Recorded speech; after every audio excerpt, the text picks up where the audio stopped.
es un gran día de gozo en el pueblo del Señor. Estamos aquí contigo, oh Santo de Israel. Ante Dios eres de estima, Él te amo y te hizo honorable. Él dará hombres por ti y naciones por tu vida. Eres el más hermoso de los hijos de los hombres.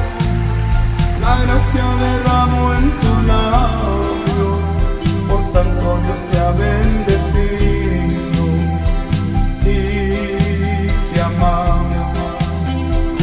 Oh, te amamos y deseamos te bendiga el Dios de tu fortaleza.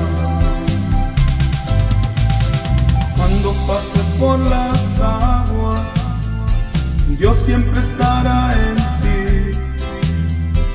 Cuando pases por el fuego, va a arder la llama en ti. Aunque contra ti pelearen, nadie te podrá vencer. Dios es el que te defiende, oh Santo de Israel. Eres el más hermoso de los hijos de los hombres. La gracia derramó en tus labios, por tanto Dios te ha bendecido y te amamos. Oh, te amamos y deseamos te bendiga el Dios de tu fortaleza.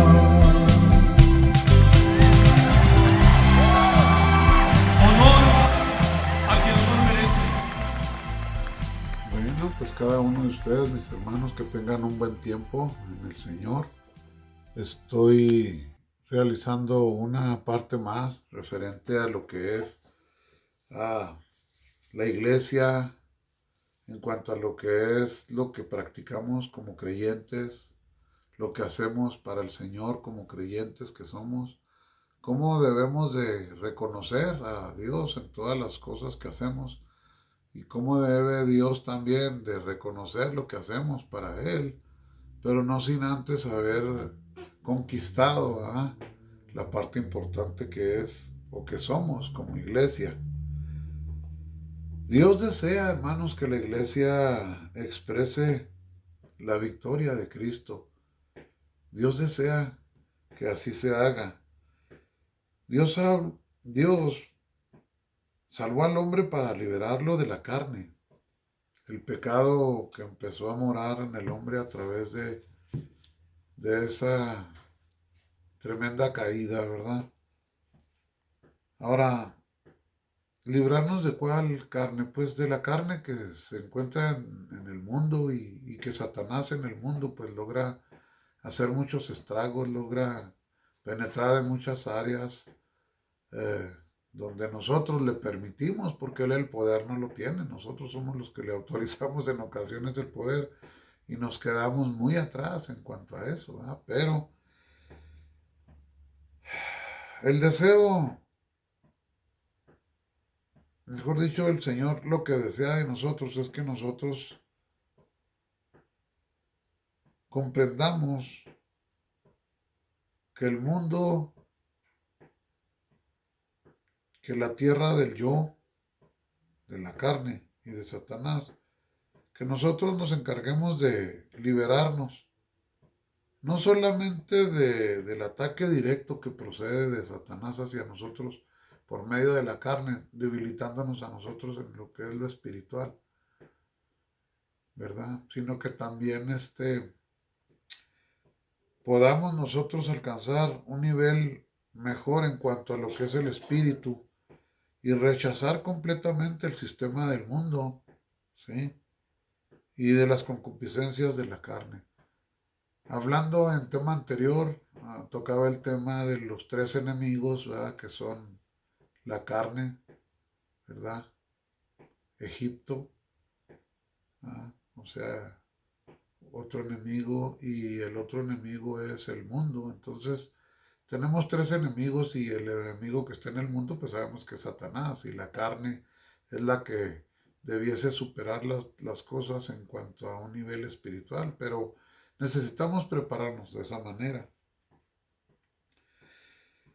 La cruz de Cristo, hermanos, necesita el cuerpo de Cristo. O sea, nosotros tendremos que crucificar todas las cosas que Él crucificó igualmente.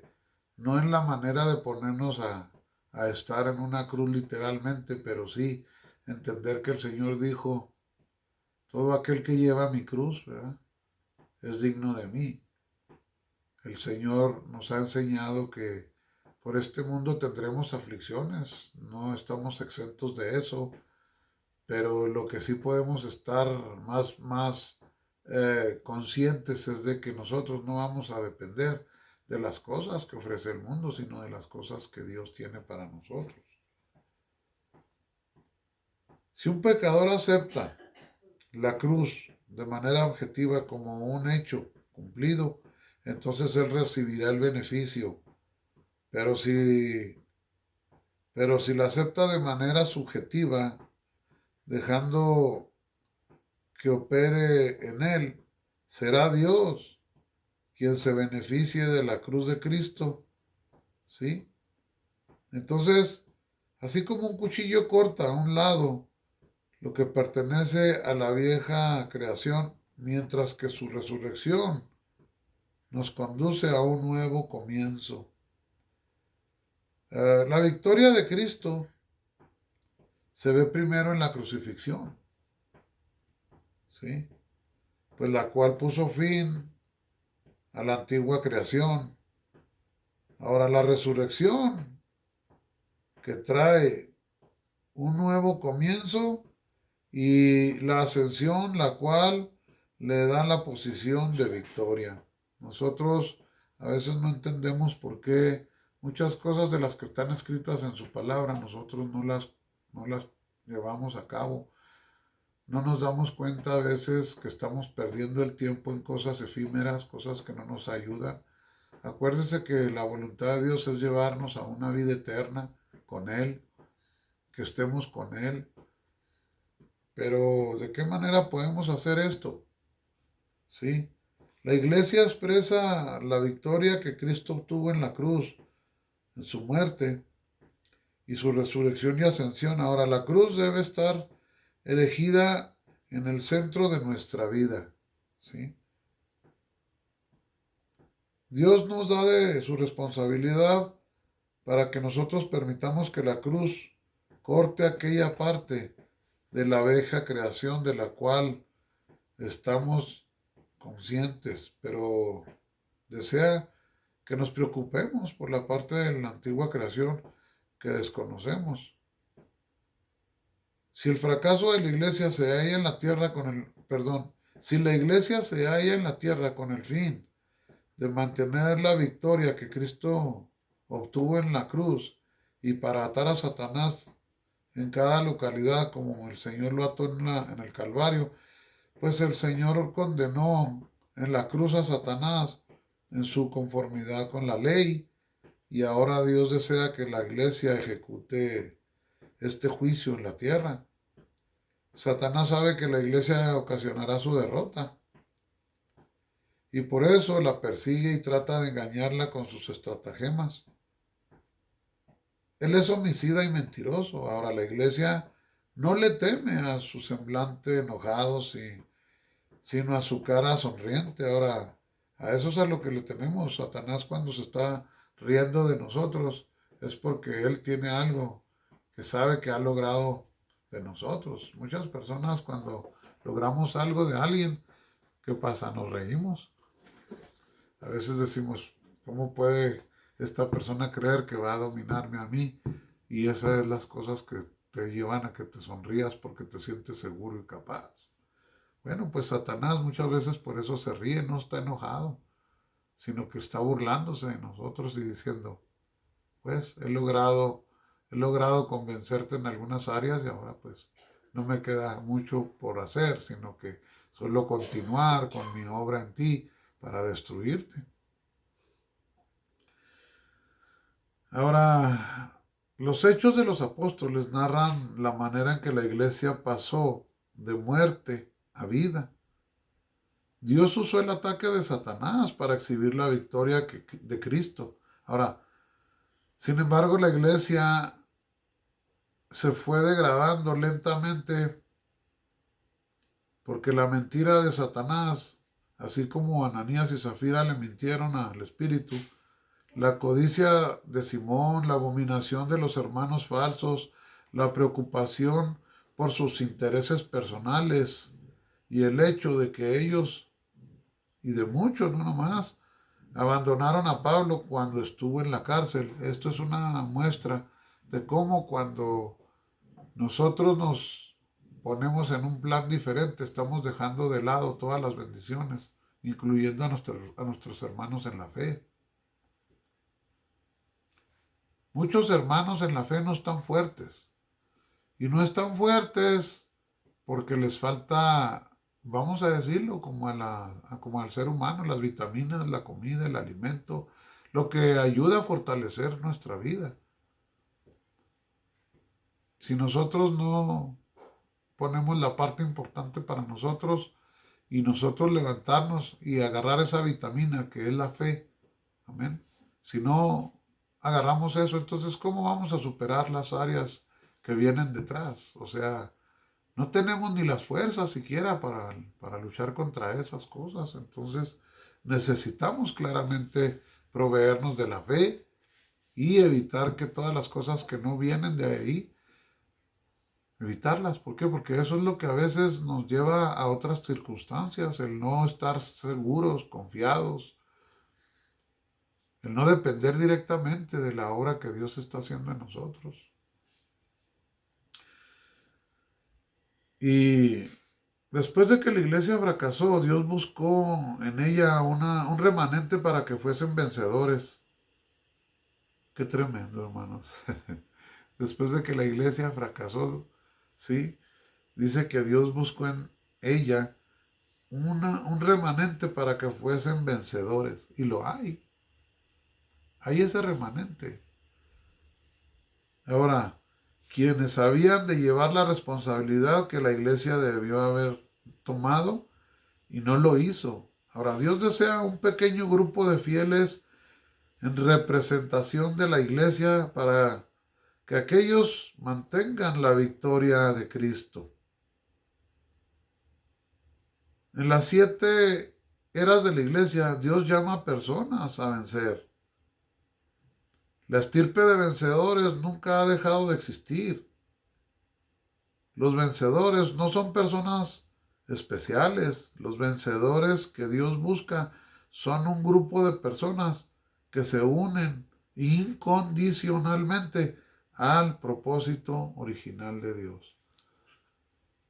Yo estoy leyendo este material, hermanos, porque para mí ha sido de suma importancia ir revelando las cosas, de las cosas que Dios quiere que sean reveladas, y reveladas por medio de su iglesia.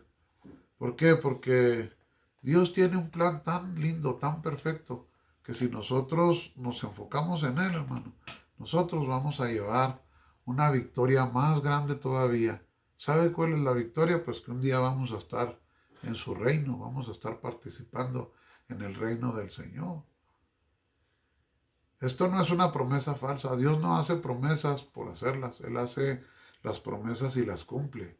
Por eso es que muchas personas que ni siquiera están en la iglesia, pero que obran de una manera especial, que hacen en la ayuda por su prójimo, Dios los bendice, hermanos, porque la promesa de Él está ahí, que Él ha de bendecir a todo aquel que sabe dar, que comparte con su prójimo. Entonces, la promesa de Dios sigue vigente. Él no va a retirar su promesa. Aún no importa si esta persona que hace estas buenas cosas es creyente en Dios o no. Dios lo hace porque Él hace una promesa. La seguridad ahora de la persona tendrá que ser que si Él está haciendo estas bondades ¿verdad? Porque quiere agradarle a su Dios. Entonces aquí estamos viendo un acto mucho más diferente, ¿verdad? De lo que solamente Él es, porque está entendiendo que la bendición de Dios en su promesa está y Él está haciendo algo porque quiere ser bendecido, pero porque ya conoce. Pero los que no conocen simplemente actúan, vamos a decirlo, por instinto. Lo hacen porque ven a la persona necesitada y necesita de esa cooperación suya o mía. Pero eso no significa que por esa razón, esa obra que usted está haciendo, ya lo está haciendo a usted acreedor a los beneficios de la salvación, ¿no? Lo hace al beneficio de la bendición de la promesa de Dios, pero no lo hace acreedor de la bendición perfecta para Dios en cuanto a la bendición que debiéramos de tener, esperándola. Aunque la promesa de Dios bendice al que lo hace, pero también lo va a bendecir porque usted lo está haciendo, está actuando en su fe y en el amor en el amor de Dios, en el amor de Cristo. Entonces estas cosas se van a ver superadas, se van a ver alcanzadas. Y por ende estamos llevando el mensaje correcto que Dios quiere que llevemos como un pueblo escogido de Él. Aunque nosotros, muchos dicen que nosotros los gentiles no somos el pueblo escogido de Dios. Dicen, no, pues es que el pueblo escogido de Dios es el pueblo de Israel. Bueno, si el pueblo de Israel es el pueblo escogido de Dios, eso no me preocupa a mí.